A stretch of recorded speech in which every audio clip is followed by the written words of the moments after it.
যদি কিছু থাকে সেটা বিয়ের আগে ছিল।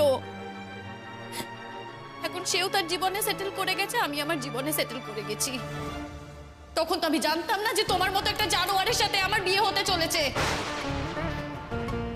যে আমাকে শুধু ভোগের বস্তু মনে করবে, আর দিনের বেলা হলেই টাকা পয়সার হিসেব করবে, আমাকে চিনতে পর্যন্ত পারবে না, আমার গায়ে হাতও দেবে। সত্যি কথা বলতে কি, আমি না ভুল করে ফেলেছি। তোমাকে বিয়ে করাটা না আমার জীবনের সবথেকে বড় ভুল।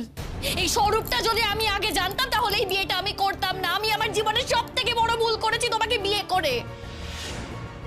ভেবে বলছো তো কথাগুলো শিমুল, তুমি কথাগুলো ভেবে বলছো তো? ঠিক আছে, ঠিক আছে, সব কথা শেষ, সব শেষ, আর কোনো কথা বাকি নেই। ফাইনাল কথা হচ্ছে, তোমার মতো অসৎ চরিত্রের মেয়ের সঙ্গে আমি আর থাকবো না। চরিত্র খারাপ কি শুধু অ্যাফেয়ার থাকলেই হয়? অন্য কোনো ব্যাপারে কোনো চরিত্র খারাপ হয় না? না, তোমার মধ্যে কি মনুষ্য গুণ আছে? কি করো তুমি মানুষের জন্য? কোনোদিনও মানুষের বিপদে তার পাশে থেকেছো? কোনোদিনও থাকোনি। নিজের মায়ের পাশেই থাকোনি, নিজের মায়েরই শখ পূরণ করতে চাওনি। কত টাকা তো পেয়েছো, কই মাকে একটু টাকা দিতে পারোনি? বলতে পারোনি যে মা আমি তোমার শখ পূরণ করছি?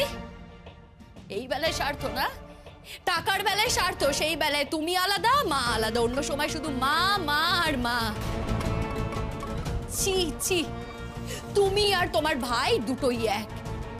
মায়ের শখ পূরণ করার জন্য কিন্তু কেউ তোমরা হাত উপর করে দাওনি। তুমি কি ভাবছো এই কথাগুলো শুনলে আমি একেবারে খুশি হয়ে যাব না? তোমাকে খুশি করার দায় না আমার নেই। তোমার মতো মানুষকে স্বামী হিসেবে ভাবতেই আমার খারাপ লাগে। ও আচ্ছা, স্বামী হিসেবে ভাবতেই তোমার খারাপ লাগছে না? হ্যাঁ, এদিকে তাকাও। স্বামী হিসেবে ভাবতে খারাপ? হ্যাঁ, কি করে ভাববে, কি করে ভাববে? মনের মধ্যে তো আরেকজন ঘুরে বেড়াচ্ছে, তার সঙ্গে তো তোমার ঘনিষ্ঠ সম্পর্ক আছে, তাই না? আমি ছাড়বো না, আমি ছাড়বো না শিমুল। আমি তোমার বাপের বাড়ি যাব, আমি বাপের বাড়ি গিয়ে সমস্তটা জানতে চাইবো, এই ছেলেটার সম্পর্কে সবকিছু, কোথায় থাকে সব। আমি এটাও জানতে চাইবো কেন আমাকে ঠকিয়ে তোমার সঙ্গে বিয়েটা দিল, কেন এত বড় মিথ্যাচারটা করলো, সমস্ত জানতে চাইবো। কি করেছিলাম এই এই কি করেছিলাম, কি করেছিলাম আমরা? হ্যাঁ, কি করেছিলাম? আমার সম্পর্কে কেউ কোনো কথা বলতে পারবে? কারোর সঙ্গে আমার কিছু ছিল বলতে পারবে কেউ? তোমার সাথে কার কি থাকবে গো? তুমি কাউকে ভালোবাসতে জানো নাকি তোমাকে কেউ কোনোদিনও ভালোবাসবে? কেউ কোনোদিনও তোমায় ভালোবাসবে না, এটা তোমার দুর্ভাগ্য। হ্যাঁ, আমার সাথে অ্যাফেয়ার ছিল, ছিল আমার সাথে অ্যাফেয়ার, সম্পর্কটা এগোয়নি। সেই কারণেই তো আমার মা তোমার সাথে আমার বিয়ে দিয়েছে। আর আমি এমন মেয়ে নই গো যে তারপরেও আমি তার সাথে যোগাযোগ রেখে যাব। আমি সেরকম মেয়ে নই, সেই শিক্ষায় আমি বড় হইনি।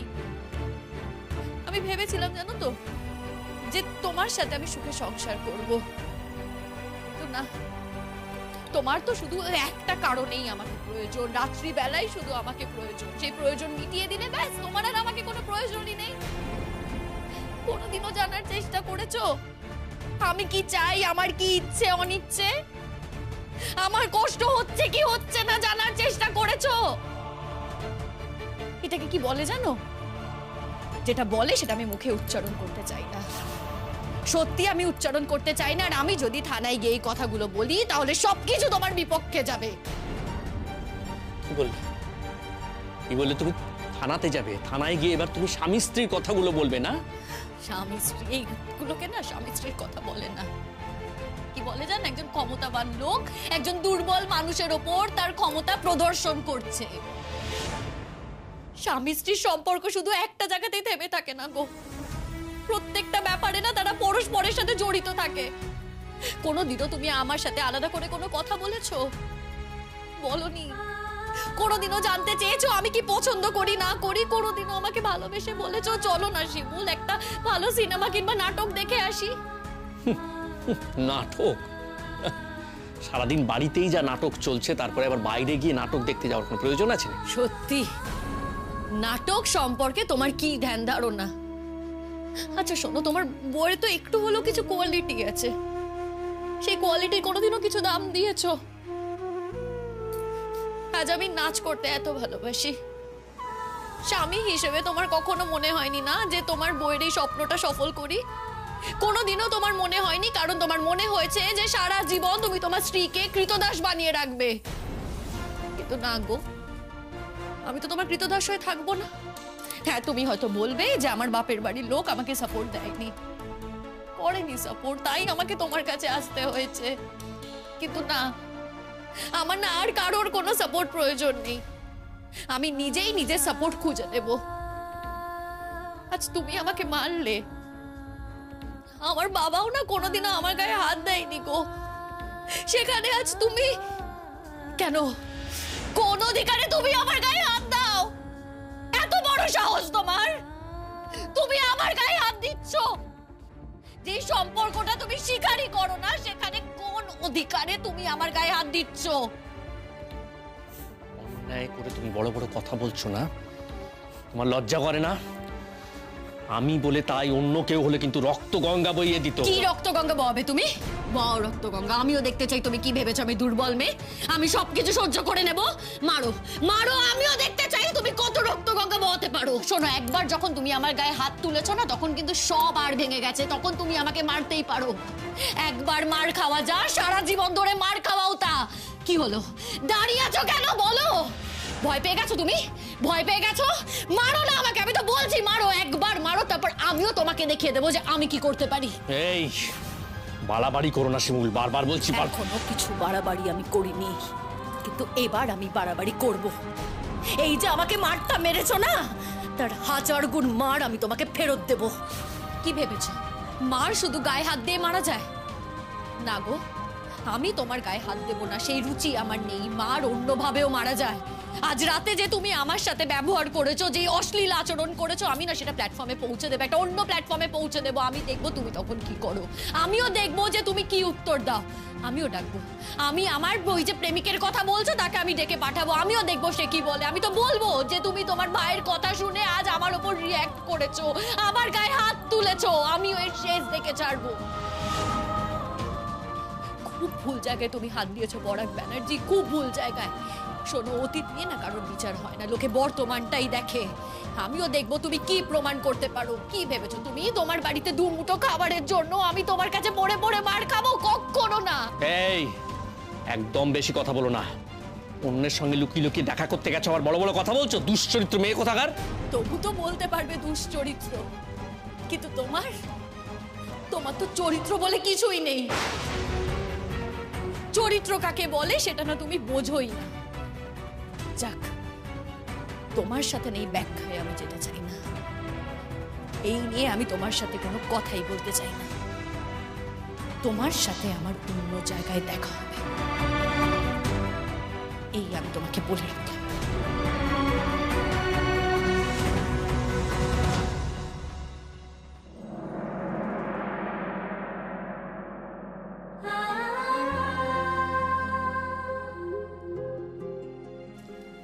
হ্যালো, আমাকে একটু সুজি বানিয়ে দেবে আজকে? সুজি খাবে তুমি? আচ্ছা ঠিক আছে, বানিয়ে দেবো, কিন্তু এখন বিরক্ত করো না। আগে সকালের রান্নাগুলো করে নি, তারপর তুমি সুজি বানিয়ে দেবো। ঠিক বানিয়ে দেবে তো? তুমি একটু সুজি খেতে চেয়েছো, তোমায় বানিয়ে দেবো না? নিশ্চয়ই বানিয়ে দেবো। পুতুল, ও পুতুল, বলি রান্নাঘরে কি করছো? খবরদার রান্নাঘরে যাবে না, চলে এসো, চলে এসো রান্নাঘর থেকে। বেশ করবো, আমি রান্নাঘরে যাব, বেশ করবো। আমি বউয়ের কাছে থাকবো। কেন না, আমি যদি তোকে বলি একটুখানি আমাকে সুজি বানিয়ে দে, তোমাকে বানিয়ে দিস? বানিয়ে দিস? একটু বানিয়ে দিস না। বউকে আমি বললাম, বউর সঙ্গে সঙ্গে রাজি হয়ে গেল আমাকে সুজি বানিয়ে দিতে। বলো তুমি একটু বসো, আমি রান্না করে নিয়ে তোমার সুজি বানিয়ে দেবো। বউ কত ভালো, খুব মিষ্টি মেয়ে। তুই ওর মতো নাকি পচা? বেশি একেবারে। তুমি খালি আমাকে এখন বউয়ের কাছে যেতে বারণ করো, তাই না? এদিকে যে তুমি আমাকে বউয়ের কাছে পাহারা রেখে নিজে ভোজ ভোজ করে ঘুমোতে যাও, তার বেলায় কিছু না। না,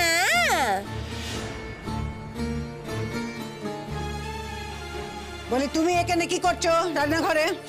কেন মা, সকালে রান্না বান্না করছি, রান্না তো আমিই করি। করবে না?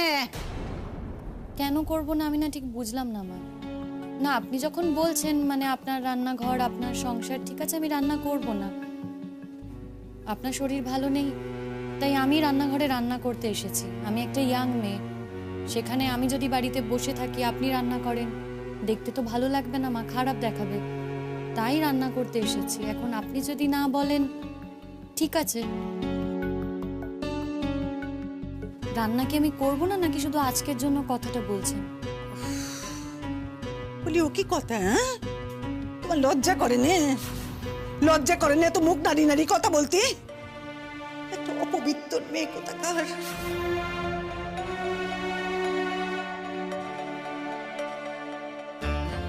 তোমার হাতে আমরা কেউ আর রান্না খাবো নে। মা, ও রান্নাঘরে ঢুকেছে কেন? কি করবো বল, সেই তো দেখছি। সকালবেলা উঠে কথা নেই বার্তা নেই, রান্নাঘরে গিয়ে ঢুকেছে। হায় লজ্জা বলে কিছু নেই তো। আই বউ, তুই রান্না কর দেখিনি? ওরা যা ইচ্ছা ওদের মনে যে চাই তাই বলুক। তোর তোর তোকে কান দিতে হবে না। তুই যা গে, তুই সুন্দর করে রান্না কর। নিজে রান্না বান্না কিছু করতে পারে না, বউটা একটু ভালো মন্দ রান্না করছে, তাতে ওনার গায়ে জ্বালা ধরছে। আমাকে না খাইয়ে মারার ধান্দা হচ্ছে। বউটা এখন কত সুন্দর রান্না করে, আমি একটু দুটো ভাত বেশি খাই, সেটা ওদের সহ্য হচ্ছে না। না, যত বাজে কথা। আর বউ, তুই রান্না কর দেখে রান্না কর। এরা যখন কথা বলতে আসে তুই দুটো কথা শুনে দিতে পারিস না? শোনো পরাগ, তোমার বউয়ের হাতের রান্না কিন্তু আমি আজ থেকে আর খাবো না। সারাটা জীবন অনেক কষ্ট করেছি, আমি নিজের সূচি রক্ষা করেছি। আজ যদি তুমি আমাকে বলো যে তোমার বউয়ের হাতের রান্না খেতি, তাহলে তো আমার সব যাবে। না না না না না, ও কি কথা? তার চেয়ে বরং বাপু আমি দুটো সেদ্ধ ভাত ফুটিয়ে খাবো, তাও ভালো, তাতে কোনো অসুবিধা নেই।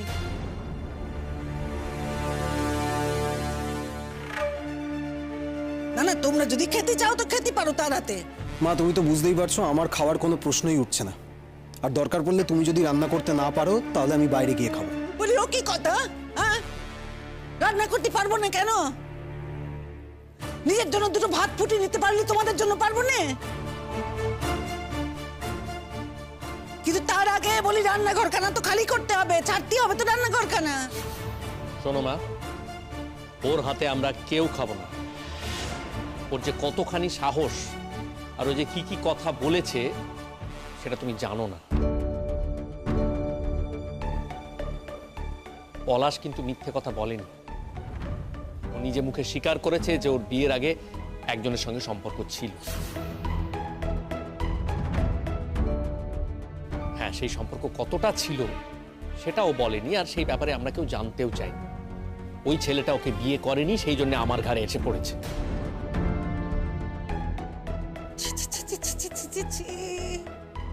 এমন কথা শোনাও তো পাপ। বলি ওর মা তো সব জানতে, কিচ্ছু তো বলেনি।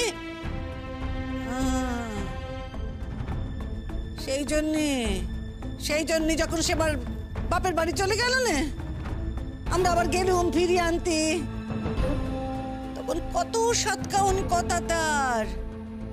মেয়ে দোষ করে ফেলেছে, অন্যায় করে ফেলেছে, নিয়ে যান, আর কখনো করবে না। বুঝলো? বলি রাখবে কোথায়, রাখবে কোথায় মেয়েকে? রাখবে কি করে মেয়েকে? ওখানে থাকলে তো সে আবার বেরিয়ে গিয়ে ফষ্টি নষ্টি করতো, কীর্তি করতো না। বলি যার একবার চরিত্রের গন্ডগোল ধরা পড়ে, সারাটা জীবন যে তার চরিত্রের গন্ডগোল থেকে যায় সে কথা কে না জানে। তাহলে আমাকে আর রান্না করতে হচ্ছে না তো? কি তোমাকে কথাগুলো বলা হলো, তুমি শুনতে পেলে না? কানে ঢুকলো না কথাগুলো? দাঁড়িয়ে আছো কেন এখনো? যাও যাও, গিয়ে পাড়ার লোকদেরকে ডেকে ডেকে বলো যে আমি এই করেছি, আর তার জন্য তোমার শাশুড়ি এবং তোমার স্বামী তোমার হাতে রান্না খেতে চাইনি। এটা বলবে তো ওদের? বলো, সবাইকে ডেকে ডেকে জনে জনে বলো তাদের। আমিও দেখতে চাই তোমার হয়ে কারা কারা সালিশি করতে আসে। আজকে আসুক সালিশি করতে, দেখিয়ে দেবো ওদেরকে মজা। অনেক সহ্য করেছি, অনেক সহ্য করেছি, আর সহ্য করবো না, কিছুতেই সহ্য করবো না। দেখুন মা, আপনি আমাকে রান্না করতে বারণ করেছেন, আমি কিন্তু রান্না করছি না, রান্নাঘর থেকে চলে এসেছি। কিন্তু আমি এমন কিছু করিনি যে আমার চরিত্র নিয়ে আপনারা সকলে মিলে এত কথা বলছেন। আপনি বলছেন, আপনার দুই ছেলে বলছে। তাই তো ঠিকই তো, কি কবে করছে না করছে তা নিয়ে এখন আবার কথা বলতে আরম্ভ করলো। তুই বুঝতে পারছিস না, কাল যে তুই কোথাও একটা গেছিলি না, সেই জন্য ওদের সবার গায়ে জ্বালা ধরেছিস, সেই জন্য তোকে আবার এমন করে পিষছে। লজ্জাও করে না এইসব কথার। মেয়েটাকে কেমন করে কথা বলছে। বলি খবরদার, খবরদার পুতুল, দুটো খাওয়ার লোভে নিজের চরিত্রের বিসর্জন দিও না, বলে দিলুম। ও পুতুলদি, তুমি আমার সাথে কথা বলো না গো। তুমি আমার সাথে কথা বললে যে শুধু আমাকে অপমান করা হচ্ছে তা নয়, তোমাকেও অপমান করা হচ্ছে। আর তোমার মতো মেয়েকে কেউ অপমান করুক সেটা আমি চাই না গো। তুমি একটা সোজা সরল মেয়ে, কোনো কিছুর মধ্যে থাকো না, নিজের মধ্যে থাকো। তাই আমি সত্যিই চাই না তোমাকে কেউ এসব কথা বলুক। আর তোমাকে সুজি খাওয়ানোটা হলো না, কি করব বলো? তুমি তোমার মাকে বলো, তোমার মা নিশ্চয়ই তোমাকে সুজি করে খাওয়াবেন। আমার এখন বেরোতে হবে। বলি কোথায় বেরোবে? হ্যাঁ, ও কি কথা, কোথায় বেরোবে শুনি? শোনো, আজ যদি বেরো তাহলে আর ফিরবে না, এ বাড়িতে তোমার আর ফেরা হবে না। মা, তুমি ওকে জিজ্ঞেস করে দেখো তো কোথায় যাচ্ছে। ওই ছেলেটার সঙ্গে দেখা করতে যাচ্ছে তো, জিজ্ঞেস করো। হ্যাঁ, তাছাড়া আর কোথায় যাবে? ও তো এরকম মাঝে সাঝেই যায়, আমার কাছে খবর আছে। ছোট মুখে বড় কথা বললেন, আগে দিনের মতো ঠাস ঠাস করে দুটো চড় মারবো। কি বললে তুমি? কি বললে? তোমার এত বড় সাহস! এই ঘটনাটা কিন্তু আগেও একবার ঘটেছে, তুমি আজকে আবার এত বড় কথাটা আমাকে বললে।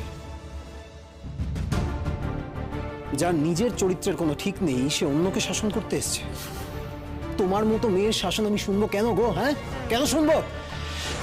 তোমার মতো মেয়ে যদি এখানে থাকে না, তাহলে এই সংসার উচ্ছন্ন হয়ে যাবে। মা, আমি কিন্তু প্রতীক্ষাকে নিয়ে এ বাড়িতে আর থাকতে পারবো না, এটা তোমাকে আমি ফাইনালি বলে দিলাম। এরকম একটা মহিলার সঙ্গে প্রতীক্ষার মতো একটা ভদ্র মেয়ে বাড়িতে থাকবে না। আর দাদা যদি ওকে ছাড়তে না পারে তাহলে না পারুক, আমার কিচ্ছু করার নেই। তুমি দাদাকে বলো ও যেন এই বাড়ি ছেড়ে চলে যায়, ওর বউকে নিয়ে যেন ও আলাদা থাকে। এই, কি বললি তুই পলাশ? হ্যাঁ, ছাড়তে পারবো না কেন? ছাড়তে পারবো না কেন? তোর কি মনে হয় এরকম একটা চরিত্রহীন মেয়ের সঙ্গে আমি থাকবো, সংসার করব? শোন, ওর বাপের বাড়ির লোকেরা না মিথ্যে কথা বলে, সম্পূর্ণ মিথ্যে কথা বলে ওর সঙ্গে আমার বিয়েটা দিয়েছে। এটা কোনো অপরাধ নয়। আমি কিন্তু এর একটা হেস্ত নেস্ত করে ছাড়বো। আমি পরিষ্কার ওর বাপের বাড়িতে গিয়ে ওদের কাছে জানতে চাইবো কেন এত বড় অন্যায়টা ওরা করলো, এত বড় মিথ্যাচারটা কেন করলো, সেটা আমি জানতে চাই। আমাদেরকে সোজা সরল মানুষ পেয়ে একটা চরিত্রহীন মেয়েকে গছিয়ে দিল আমার ঘরে। তুমি তো শুধু আমার বাপের বাড়িতে বলতে যাবে, আমি আরো অনেক জায়গা গিয়ে বলবো। আর সেই জায়গা না তুমি আমায় খুলে দিয়েছো। অনেক সহ্য করেছি গো, আর আমি সহ্য করব না। কি ভেবেছো তোমরা? কি অন্যায় করেছি আমি? কাল রাতে তুমি আমার গায়ে হাত তুলেছো। সব ভুলে গিয়ে আমি কিন্তু রান্নাঘরে ঢুকেছিলাম রান্না করব বলে। সকাল সকাল পুতুলদিকে রান্না করে না দিলে পুতুলদির খিদে পেয়ে যায়, কান্নাকাটি শুরু করে। এদিকে মায়েরও শরীরটা ভালো নেই, তোমরা অফিসে বেরোবে বলে আমি তাড়াহুড়ো করে রান্না করছিলাম। কিন্তু না, তোমরা না কেউ ভালো মানুষ না। তোমাদের সাথে এসব কথা বলা আমার ঠিকই না। তোমাদের সঙ্গে আমার যেটা করা উচিত আমি ঠিক সেটাই করব। এই, কি করবে তুমি? কি করবে? ভয় দেখাচ্ছ নাকি? হ্যাঁ, কোথায় কোন জাজের কাছে আমাদের নামে নালিশ করবে বলো, বলো শুনি। দেখতেই পাবে ঠিক কোথায় নালিশ করব। এই যে বলি, কে কার নামে কোথায় নালিশ করে গো? হ্যাঁ, ডাকো না, ডাকো তোমার এই পাড়ার বউদের, ডাকো না একবার। বলি, আমি বলি তাদের তোমার চরিত্রের উপাখ্যান, তবে তো তারা বুঝবে না।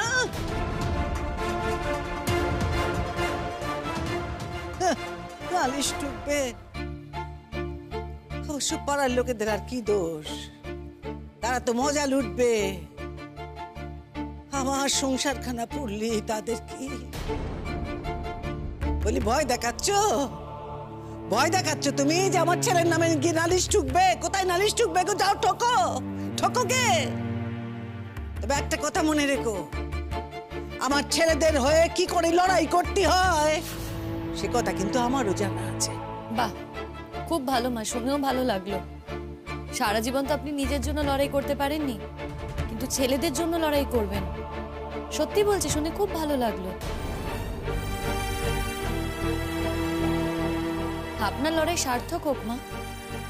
আপনি আপনার ছেলেদের জন্য লড়াই করবেন। আপনি বেড়াতে যাবেন বলে যেই ছেলেরা হাত উপর করে আপনাকে 2 টাকা দিতে পারেনি, সেই ছেলেদের জন্য। আপনার লড়াইয়ের জন্য আপনাকে আমি শুভেচ্ছা জানাই মা।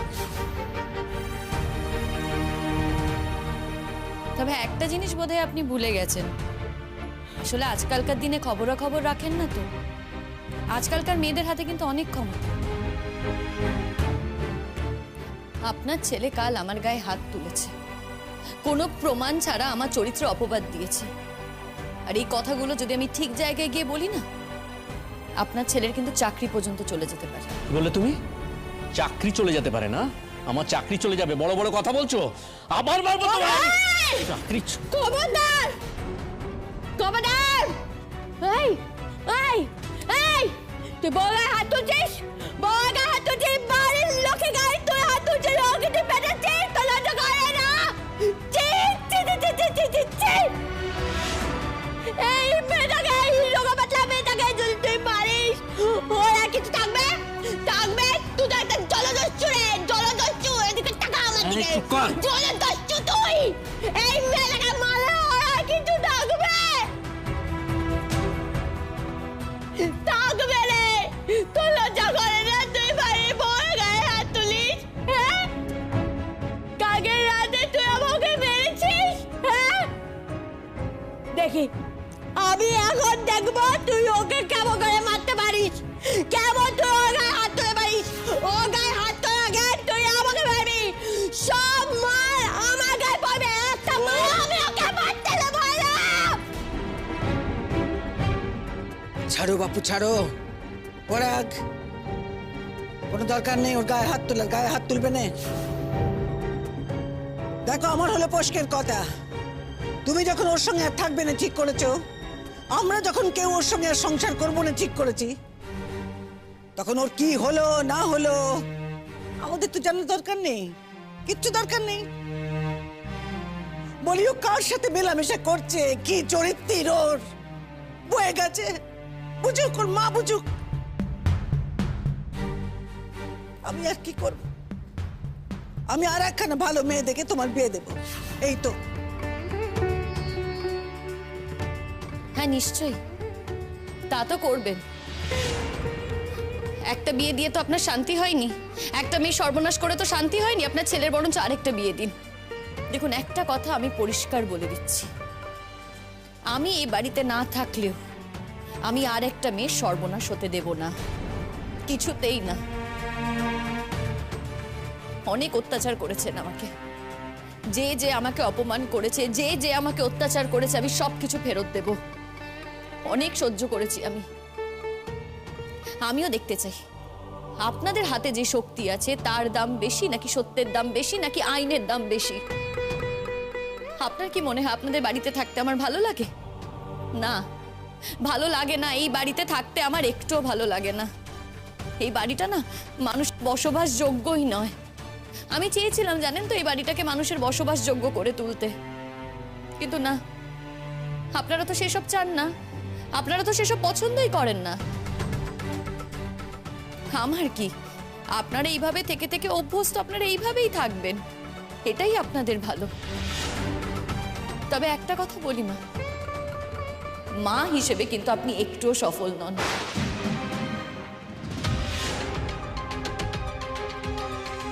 আপনি আপনার ছেলেদের ঠিক করে মানুষই করতে পারেননি।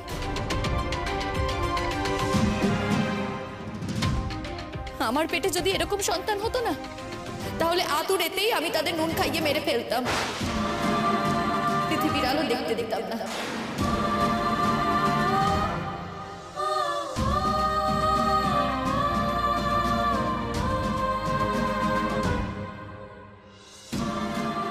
কি বললো মা? কি বললো কথাটা? শুনলি না? শুনতে পেলি না কি বললো? বললো আমাদের মতন ছেলে যদি ও পেটে ধরতো তাহলে পৃথিবীর আলো দেখতে দিত না।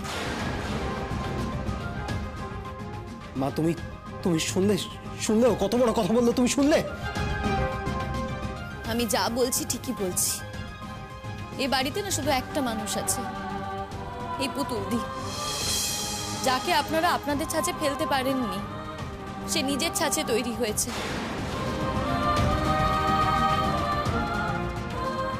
আর মা, আপনাকে বলছি, লড়াই করতে আসছেন তো বুঝে পা ফেলবেন।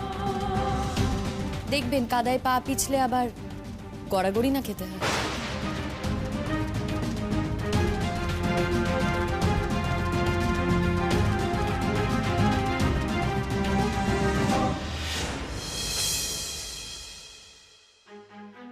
বলছি হেড স্যার আছেন? ওনার সাথে না একটু দেখা করা দরকার। আপনার কি অ্যাপয়েন্টমেন্ট ছিল? আপনি কি কোনো স্টুডেন্টের বাড়ি থেকে আসছেন? না না, আমি কোনো স্টুডেন্টের বাড়ি থেকে আসছি না, কিন্তু আমার ওনার সাথে খুব দরকার। আচ্ছা, কি নাম বলবো? বলবেন আমার নাম শিমুল ব্যানার্জি। বলবেন যে আমার ওনার সাথে খুব জরুরি দরকার। আচ্ছা ম্যাডাম, আপনি দাঁড়ান, আমি স্যারকে গিয়ে বলছি।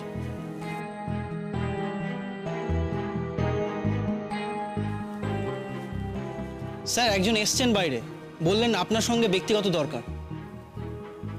কি নাম? শিমুল ব্যানার্জি। আপনি যান, স্যার আপনাকে ডাকছেন। ঠিক আছে, ধন্যবাদ। স্যার আসতে পারি? আসুন, নমস্কার স্যার। বসুন। Thank you. বলুন, আমি আপনার জন্য কি হেল্প করতে পারি? স্যার, আমার নাম শিমুল ব্যানার্জি। আপনি হয়তো আমাকে চেনেন না, কিন্তু আপনি আমার স্বামীকে চেনেন, পরাগ ব্যানার্জি। পরাগ ব্যানার্জি মানে আমাদের স্কুলের পরাগ? হ্যাঁ স্যার। ও হ্যাঁ হ্যাঁ, আমি তো তার বউ ভাতে যেতে পারিনি। বলুন কি ব্যাপার? পরাগ তো আজকে স্কুলে এসেছে। হ্যাঁ, ও এসেছে ওর মতো, কিন্তু আমি এসেছি একটা অন্য কারণে। আমার আপনাকে অন্য কিছু বলার আছে।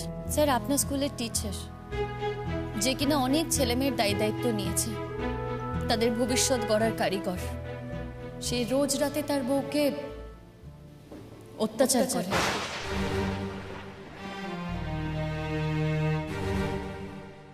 শুধু যে সেখানেই থেমে থেকেছে তা নয় স্যার, আমার গায়ে হাত পর্যন্ত তুলেছে। আমি সেই কারণে এখানে এসেছি স্যার আপনাকে বলতে। আর কত সহ্য করব বলুন তো? ওর ক্ষমতার কাছে যে আমার ক্ষমতা হেরে গেছে স্যার, আমাকে দেখে তো বুঝতে পাচ্ছেন। ও স্বাস্থ্যবান মানুষ, আমি কি কখনো ওর সাথে ফাইট করে পেরিয়ে উঠবো স্যার? কিন্তু স্যার, এই অন্যায়টা তো আমি আর মেনে নিতে পারছি না স্যার। হ্যাঁ, আমি চলে যেতে পারতাম বাপের বাড়ি, একবার চলেও গিয়েছিলাম জানেন তো। ওরাই আমাকে জোর করে ফিরিয়ে এনেছে। আর আমার বাপের বাড়িতেও অসুবিধা ছিল ঠিকই, যা হয় জানেনই তো স্যার। বাপের বাড়ি সকলে বলে যে মানিয়ে নিয়ে সংসার করো, ওখানেই মানিয়ে নিয়ে থাকো। আমার মা দাদারাও তাই বলেছিল, কিন্তু এবার আমি ঠিক করে নিয়েছি যে আমি আর আমার বাপের বাড়িতে যাব না। আমি বিপন্ন হয়ে আপনার কাছে এসেছি স্যার, এছাড়া আমার কাছে কোনো উপায় ছিল না। আচ্ছা স্যার, ধরে নিন আমি যদি আপনার মেয়ে হতাম, আর আপনার মেয়ের জীবনে যদি এরকম ঘটনা ঘটতো, আপনি কি মেনে নিতেন? আমি তো ভাবতেই পারছি না পরাগ তোমার গায়ে হাত তুলেছে। এই তো কদিন বিয়ে হয়েছে তোমাদের। ও সরি, তুমি কিছু মনে করো না, আমি তোমাকে তুমি বলে ফেললাম। তুমি তো আমার মেয়েরই বয়সী, বলো। আপনি নিঃসন্দেহে আমি তুমি বলতে পারেন স্যার। আমি তো বলছি আপনাকে, আমি আপনার মেয়ের মতো। হ্যাঁ, উনি আমার গায়ে হাত তুলেছেন, তবে এই হাত তোলাটা প্রথম। হ্যাঁ, এর আগে হয়তো ধমক ধমক দিত, খারাপ ব্যবহার করত। একটা মেয়ে অনেক আশা নিয়ে শ্বশুর বাড়িতে আসে, এই শ্বশুর বাড়িতে এসে আমি কিন্তু কিছু পাইনি, শুধু অত্যাচারই পেয়েছি, শুধু অত্যাচারই করে গেছে। আর কত মেনে নেব বলুন তো? আমি যা সহ্য করতে পারছি না। হ্যাঁ, আপনি হয়তো আমাকে বলতে পারেন যে আমি পুলিশে কেন কমপ্লেন করিনি। কেন করিনি জানেন স্যার? তাতে ওদেরকে অসম্মান করা হয়। আর আমি ভেবে দেখলাম স্যার, জলে থেকে কুমিরের সাথে লড়াই করা যায় না। আজ ওদের নামেই কমপ্লেন করবো, এদিকে ওদের বাড়িতেই থাকবো, সেটা আমার ধর্মে লাগলো স্যার। তাই উপায় না পেয়ে আমি আপনার কাছে এই কথাগুলো বলতে এসেছি। আমি তো এই কথা শুনে তাজ্জব বনে যাচ্ছি। একজন শিক্ষক হয়ে স্ত্রী গায়ে হাত দিচ্ছে, এত বড় অন্যায়। তুমি দাঁড়াও তো, আমি ওকে ডেকে পাঠাচ্ছি। স্যার, আপনি কি আমার সামনে ওকে কথাগুলো বলবেন? কেন, তোমার কোনো আপত্তি আছে? না স্যার, আপত্তি কেন হবে? যা সত্যি তাই তো সত্যি। আপনি একটু আমার ব্যাপারটা ভেবে দেখবেন স্যার। না না, আমি তোমার সামনেই ডাকছি, তোমার সামনেই এ কথা বলবো। পরাগ স্যারকে একটু ডেকে আনো তো, বলো হেডমাস্টার মশাই ডাকছেন, খুব আর্জেন্ট। আমি এক্ষুনি ডেকে আনছি। তুমি কি করো মা? আমি কিছু করি না স্যার, খুব সাধারণভাবে বিএ পাশ করেছি। অনার্স টনার্স কিছু ছিল না, রেজাল্টও অতটা ভালো কিছু ছিল না স্যার, তাই কোনো চাকরিও জোটাতে পারিনি। তবে হ্যাঁ, বিয়ের আগে আমি টিউশন করতাম আর নাচ করতে খুব ভালোবাসি স্যার। তবে ওই যে বিয়ের পর শ্বশুর বাড়িতে এসে ফরমান জারি হয়েছে, নাচ করতে পারবো না। কিন্তু বিশ্বাস করুন স্যার, আমার তাতে কোনো অসুবিধা নেই। অসুবিধা হচ্ছে ওদের এই কদর্য ব্যবহারে, ওদের এই খারাপ ব্যবহারে। আর কত সহ্য করব বলুন তো স্যার? আপনি বলুন না স্যার, প্রত্যেক মুহূর্তে অপমানিত হয়ে কোথাও থাকা যায়? সবাই বলে যে নিজের বাড়িটা হলো সব থেকে সেফ, যেখানে কিনা মানুষ নিরাপদে থাকতে পারে। কিন্তু আমার কাছে তো ওই বাড়িটা সব থেকে আনসেফ স্যার। আর সেখানেই যদি আমার স্বামী দরজা বন্ধ করে আমাকে রাত্রিবেলা মারে, আর আমার শারীরিক দুর্বলতার জন্য আমি যদি তার সাথে পেরে না উঠে, আমি কি করবো স্যার? আমি পড়ে পড়ে মার খাবো বলো? আজ না আমি অনেক সাহস করে আপনার কাছে এই কথাগুলো বলতে এসেছি। অনেক মেয়ে তো জানেও না যে কোথায় গিয়ে কথাগুলো বলতে হয়, তারা সব কিছু সহ্য করে যায়। তাও যে আমি আপনার কাছে কথাগুলো বলতে পারলাম, আপনি যে আমার কথাগুলো বিশ্বাস করলেন, এই অনেক। কেউ কি নিজের স্বামীর কথা তার চাকরির জায়গায় বলতে আসে যদি তার মধ্যে কোনো সত্যি না থাকে? তুমি বেশ করেছো মা। দেখো, আমি কতদূর কি করতে পারবো জানি না, তবে পরাগ তোমার গায়ের কখনো হাত দেবে না, সে ব্যাপারে আমি তোমাকে ভরসা দিতে পারি। যদি এর পরেও সে তোমার গায়ে হাত দেয়, তবে চাকরিটা তাকে খোয়াতে হবে। আমাকে ডেকেছেন স্যার?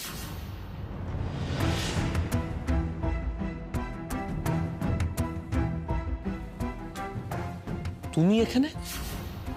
আমি তো বলেইছিলাম আমি আসবো, আমারও কিছু করার আছে। তুমি সোজা স্কুলে চলে এলে স্যারের সঙ্গে দেখা করতে? কেন? ও না এলে তো আমি জানতেই পারতাম না যে আমার স্কুলের একজন শিক্ষক এতটা দুর্নীতিগ্রস্ত এবং অশিক্ষিত যে স্ত্রীর গায়ে হাত দেয়।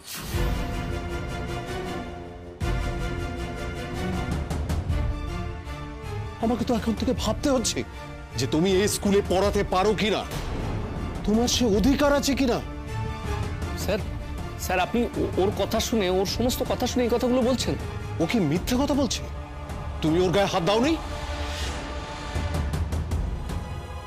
না মানে স্যার, আসলে সেরকম কিছু ব্যাপার। কেন মিথ্যে কথা বলছো? সত্যি কথা বলা সৎসাহস নেই তোমার? কাল রাতে তুমি আমার গায়ে হাত তোলোনি?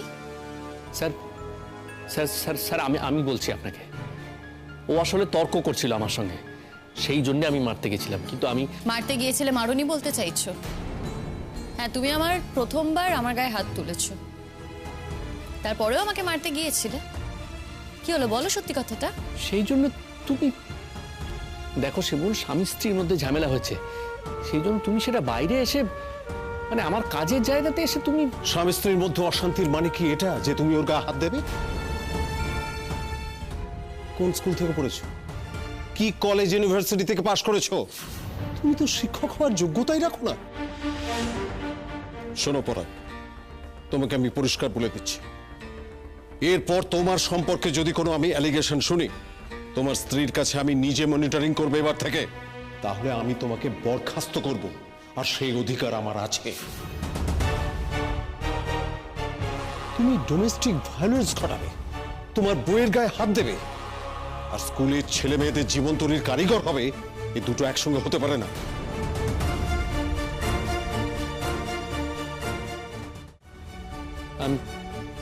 I am sorry sir. You should be sorry sir. মানে তুমি মেয়েটির কাছে সরি বলেছো? তোমার স্ত্রীর কাছে তুমি ক্ষমা চেয়েছো?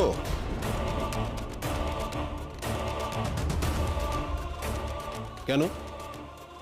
নিজের স্ত্রীর কাছে ক্ষমা চাইতে সম্মানে লাগে, তার গায়ে হাত দিতে সম্মানে লাগে না, ক্ষমা চাইতে সম্মানে লাগে? কদিন বিয়ে হয়েছে তোমাদের? কদিন আগে তো মেয়েটাকে চিনতেও না, এর মধ্যে মন্ত্রপুরে মেয়েটাকে বিয়ে করেছে বলে এত অধিকার জন্মে গেছে যে তার গায়ে তুমি হাত দিতে পারো? এত সাহস তোমার? স্যার আমার এছাড়া কোনো উপায় ছিল না। আমি জানি আপনি আমাকে ভুল বুঝবেন না। আজকে এই যে আমি প্রতিবাদ করলাম, আমার দেখা দেখি আরো 100টা মেয়ে এগিয়ে আসবে প্রতিবাদ করতে। স্যার আমার মধ্যে কোনো আহামরি গুণ নেই, আমি দেখতে শুনতে অত ভালো নয়। হ্যাঁ, আমার মধ্যে যেই ন্যাক ছিল, আমায় তো কেউ সাপোর্টই করলো না, না আমার শ্বশুর বাড়ির লোক, না আমার বাপের বাড়ির লোক। আমি কি করতে পারতাম সেটাই আমি দেখাতে পারলাম না। আমি নাচ করতে খুব ভালোবাসতাম স্যার, কিন্তু নাচ করাটা তো অসভ্যতা। বাড়ির বউ নাচ করতে যাবে, শ্বশুরবাড়ির লোকেদের যে মান সম্মানে লাগবে, তাই নাচটাও করতে পারলাম না। সামনেই তো দাঁড়িয়ে আছে স্যার, জিজ্ঞেস করুন না। বাড়ির সমস্ত কাজ করি, বলুক না, ও বলুক যা যা আমাকে দায়িত্ব দেওয়া হয়, কোন দায়িত্ব আমি পালন করি না, সমস্ত কাজ করি, তারপরেও পড়ে পড়ে মার খাবো স্যার। কেন বলুন তো, কিসের জন্য এত মার খাবো? স্যার আমার চরিত্র নিয়ে সন্দেহ করা হচ্ছে, আমাকে নানান কথা বলা হচ্ছে। বিয়ের আগে আমি কার সাথে কি মেলামেশা করেছি অযাচিত ভাবে সেই প্রশ্ন করা হচ্ছে। যদি সেই সম্পর্কই থাকতো স্যার, তাহলে কি আমি ওর কাছে থাকতাম? আপনাকে আমি আরেকটা কথা বলছি স্যার, বিয়ের আগে যদি আমার কারোর সাথে কিছু থেকেও থাকে, সেটা তো বিয়ের আগে স্যার। এই মুহূর্তে দাঁড়িয়ে, এই বর্তমান সময়ে দাঁড়িয়ে আমার তো তার সাথে কোনো সম্পর্ক নেই। তাহলে উনি যেটা দেখেননি, যেটা জানেন না, তার উপর ভিত্তি করে যদি এতগুলো নোংরা কথা বলে, সেটা আমি কেন মেনে নেব বলুন তো স্যার? কখনো মানবে না, কখনো না। আমরা কেউ কারো অতীত জানতে চাইবো না। শুরু করেছি বর্তমান থেকে, বর্তমান থেকে ভবিষ্যৎ, এটাই একমাত্র আমাদের জানা চেনা হওয়া দরকার। অতীত তোমাদের কারো হাতে নেই। তোমার অতীতে কি ছিল তাকে উনি জানেন? জানেন না তো, আমরা কেউই জানি না। আমরা ধরে নিচ্ছি যে তোমার অতীত পরিষ্কার, তুমিও তেমনি ধরে নেবে যে তোমার স্ত্রী, যে তোমার সম্মানের যোগ্য, যাকে তোমার সম্মান দেওয়ার কথা, মর্যাদা দেওয়ার কথা, স্বামী হিসাবে তার অতীত নিয়ে তুমি এভাবে তাকে কথা শোনাতে পারো না। কারণ তার অতীত এমন কিছু কলঙ্কময় ছিল না। ধরে নিচ্ছি তার যদি কিছু থেকেও থাকে, সে তো বর্তমানের সঙ্গে ক্যারি করছে না। তাহলে সেটা নিয়ে কথা বলে তার মনে আঘাত দিয়ে কোনো লাভ নেই। একটা মেয়ে যখন বড় হয়, কলেজে পড়ে, তার কাছে নানা রকম প্রলোভন আসে। যদি সে কোনো প্রলোভন গ্রহণ করে ফেলে, যদি সে কখনো কোথাও কাউকে মন দিয়ে ফেলে, তাহলে সেটা তার অপরাধ নয়, সেটা তার স্বভাবের ধর্ম। অনেক সম্পর্ক টিকে যায়, অনেক সম্পর্ক টেকে না। ওর জীবনে সম্পর্ক টেকেনি, ও তোমার ঘরে এসেছে, তার জন্য পুরনো ক্ষত নিয়ে ওকে খোঁচা দিতে হবে, এই তোমার শিক্ষা। কিন্তু স্যার আমাকে তো বলা হয়নি বিয়ের আগে, আমাকে তো ঠকানো হয়েছে স্যার। কি বলা হতো? কি বলতে পারতো? তোমার বিয়ের আগের ঘটনাও জানে? আমার তো কোনো ঘটনা নেই স্যার, আমার এরকম কোনো ঘটনা নেই। তোমার জীবনে এরকম ঘটনা ঘটেনি, কিন্তু অন্য ঘটনা ঘটতে পারে, সেটা কি ও জানে? জানে না। প্রত্যেকের জীবনে কিছু না কিছু ঘটনা ঘটে, প্রত্যেকের জীবনে কিছু না কিছু ঘটনা থাকে। তুমি মনে করছো সেই ঘটনাটা এমন কিছু নয়, কিন্তু অন্য কেউ শুনে সেটা ভাবতে পারে যে সেই ঘটনাটা সিরিয়াস। সুতরাং আমি বলছি, অতীতের দিকে না তাকিয়ে বর্তমান থেকে শুরু করো। এমন সুন্দর একটা মেয়ে তোমার বউ হয়ে এসেছে, একটা মানুষ তোমার বাড়িতে অতিথি হয়ে এসেছে, আস্তে আস্তে সে তোমার সংসারের আপন হবে, সংসারের ধারক বাহক হবে। তার সঙ্গে তুমি এই ব্যবহার করছো। একদিন ভবিষ্যতে সে তোমার সন্তানের মা হবে, তার সঙ্গে তুমি এই ব্যবহার করতে পারো না। শোনো পরাগ, আমি তোমাকে একটা কথা বলছি, তুমি আমার ওপরটা দেখে নিশ্চয়ই বিচার করো না। আমি কিন্তু নিজে সারা জীবন চেষ্টা করে গেছি নিজে অন্যায় থেকে বিরত থাকার। আমি চাই আমার স্কুলে যে কোনো টিচার, যে কোনো স্টুডেন্ট তারা মাথা উঁচু করে ঘুরবে, তাদের সম্পর্কে এমন কোনো কথা আমাকে শুনতে না হয় যাতে ভবিষ্যতে আমাকে কঠোর হতে হয়। তুমি যদি ফার্দার তোমার স্ত্রীর গায়ে হাত তোলো, অসম্মান করো, অপমান করো, তাহলে আমার প্রথম স্টেপ হবে তোমার স্যালারি তোমার স্ত্রীর হাতে তুলে দিতে আমি বাধ্য থাকবো।